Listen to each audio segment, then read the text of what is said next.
Well, here is the next installment of learning to use your five senses in the kitchen. So, your cooking senses, they include hearing because cooking causes lots of interesting sounds. What can you hear when you crunch, when you bite, when you stir in the pot?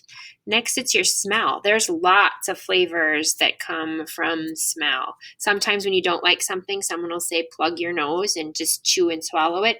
It takes away the bad smell. That's something that really is true. Your nose helps you taste.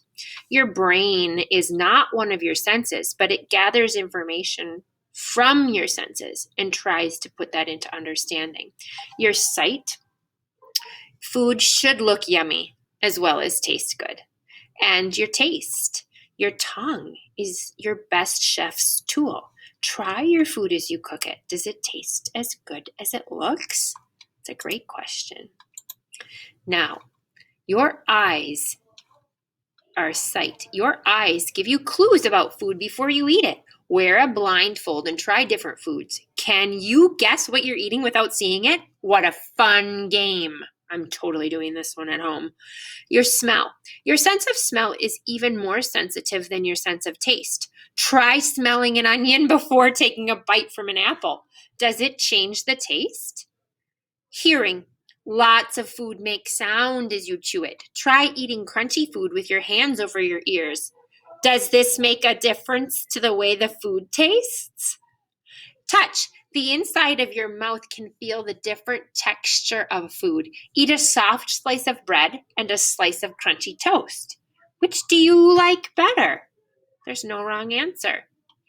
Now, sunshine strawberries. It says strawberries grow big and red in the sun, and in the springtime, they're really juicy and sweet. Lots of our food, such as fruit and vegetables, come from plants. Can you guess where these ingredients have come from? This is a recipe that makes 4 bowls. You will need strawberries. It tells you 10 ounces. So I think that's a package. You'd go to the store and buy a package of strawberries. 4 tablespoons of honey. Honey is made by bees. Bees work very hard to make honey from flower nectar. You can grow strawberries in your garden or in a flower pot. Oh, Hazel, you should totally do that. You would love to grow strawberries in a little flower pot. And then it says to use a few mint leaves for extra flavor and 2.5 cups yogurt. You first gently wash your strawberries and your mint in cold water. Then you take the tops off of your strawberries. It says remove the stalks and cut the strawberries in half. This is the stalk. You plop it out and then you cut them in half. Strawberries are full of vitamin C, which helps your body fight germs and sickness.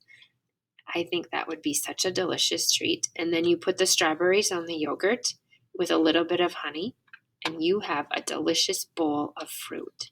Why don't you try that one and then send me a picture? Yogurt with strawberries and a little bit of honey. Delightful. Now, how would that taste? Would it be sweet? Would it be salty? Do you think it would be crunchy? Maybe it would be soft. Those are the things I want you to think about this week when you're cooking in the kitchen. Impress me with a picture or with a piece of paper, a journal. I can't wait to see what you're up to.